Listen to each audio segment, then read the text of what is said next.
ओम Sai Ram. Hey everyone, तो आज आपके लिए आ रही है 4th नंबर की कहानी, जो है केवल और केवल साईं भक्तों की ज़ुबानी। आप सभी ऑडियो एंड लिसनिंग मोड पर आ जाएं। तो ये कहानी है जिसमें एक साईं भक्त ने कहा अपने बाबू को मानने के लिए कि आपके खोए हुए बच्चे को बाबा ही ढूंढ के देंगे, आप एक बार मान के तो देखो। और बाबा ने उस बच्चे को अपने पास शिरडी में संभाल के रखा और दिया उसके हवाले। तो स्टोरी बड़ी अच्छी है, सुनिएगा ज़रूर। और स्टोरी सुनने से पहले एक बात हमेशा ध्यान रखें कि सबसे ऊपर कर्म और इंसानियत है, फिर वो जिसको आप मानते हैं। जैसे मेरे लिए मेरे साईं बाबा, आपके लिए कौन है? कमेंट करके ज़रूर बताएं। ओम साई राम। तो आइए सुनते हैं। ओम साई राम। मैं रमा चंद्रवंशी इटारसी से। बाबा से कैसे जुड़ी हुई है तो बहुत लंबी कहानी है, और बाबा ने कैसे जो नामुमकिन होता है वो दिया, उसके बारे में बताऊंगी। अभी हाल की ही घटना है। हमारे पड़ोस में हमारे पड़ोसी रहते थे, उनका एक बेटा खो गया था। 27-28 साल का था वो, खो गया था। उसको 15-20-25 दिन हो गए थे, 20 दिन हो गए थे ऑलरेडी उसको गुमे हुए। वो लोग सब जगह गए, सब जगह दिखाया, सबने बोला कल आ जाएगा, कल आ जाएगा।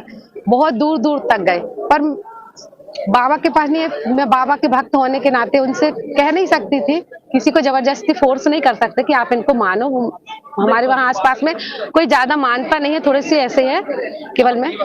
तो मेरे मन में था कि मैं उनसे जाके बोलूं, मैं उनसे जाके ये बोलूं कि एक बार मेरे बाबा के पास अर्जी लगा के देखो। तो पर मैं उनसे बोल नहीं पाई, यानी जाती पर बस पूछ के और आ जाती, बोलती नहीं उनसे। जहाँ पर रहती हूँ लगा ली, एक बार मेरे बाबा के पास तो अर्जी लगा के देखो, एक बार तो बोलो उनसे। पर मैं उनसे बोल नहीं पाई। फिर मैंने ऐसी, तो फिर एक दिन वो आए एकदम से, उनके यहाँ से कुछ लोग आए सीढ़ी, तो उनने देखा उनके बेटे को। वो लोग दर्शन करके निकल रहे थे, उनका बेटा जा रहा था। उनने उनको उस वेश में भी उनको बाबा ही ने, नहीं तो उसको कोई पहचान नहीं पाया, ऐसा था। पर बाबा ही की कृपा थी कि उनको पता नहीं कैसे वो पहचान गए उसको। उनने जैसे पहचाना तो उनने गए, तो उनने तुरंत फोन नहीं किया उनको।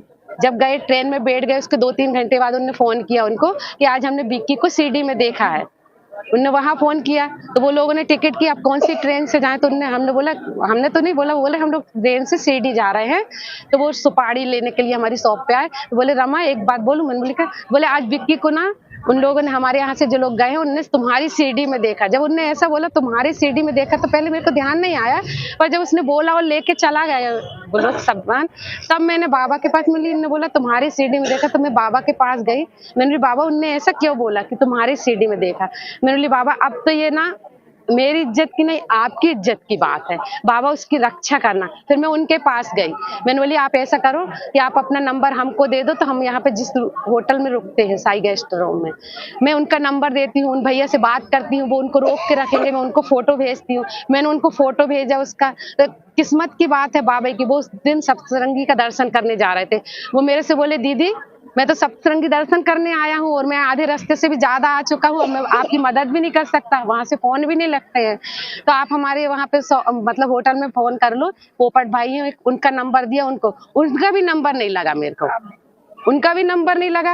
अब मैंने बाबा से बोला, बाबा उनने ऐसा बोला है कि तुम्हारी सीडी में अब तुम ही उनको संभालो, कहीं भी हो बस उसको वहां पे जब तक ये जाए ना तब तक रोके रखना। बस मैंने बाबा से यही बोला कि अब आपकी इज्जत का सवाल है, मेरी नहीं, ऐसा बोला मैंने उनसे।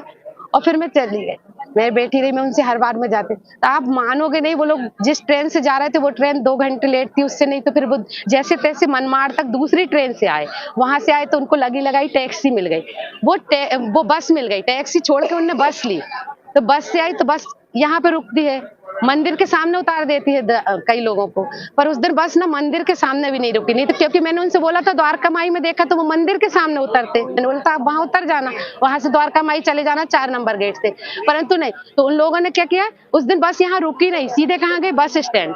और आप मानोगे नहीं, उन जैसे उसकी माँ ने नीचे पैर रखा है उससे, और सामने ही टेबल थी, उसके ऊपर उनका बेटा सॉल ओढ़ के, ऐसे कुकड़े बिल्कुल, उसके हाथ पैर से छिले बिल्कुल, और बस थोड़ा सा सिर्फ उसका इतना सा फेस बस देखा, और ऐसी दाढ़ी वाड़ी पूरी भर गई। पर बाबा की क्या कृपा थी कि इतने पे भी उनने उसको रात को पहचान बिल्कुल। तो वो आज मेरे से फिर उनने तुरंत फोन करके बोला कि देख तुम्हारे बाबा ने मेरे को बेटा ऐसा दिया, जैसे जब अपन पहली बार बच्चा आता है ना तो अपनी गोद में कैसा आता है, ऐसे आज बाबा ने मेरे को, तुम्हारे बाबा ने मेरे को मेरे बेटे को गोद में दिया, बिल्कुल ऐसे, बिल्कुल उनने ऐसा दिया कि वो गए और जैसे कि बाबा ने उनको गोद में बिल्कुल ऐसे पैर रखा और बिल्कुल सामने उनको बेटा मिल गया।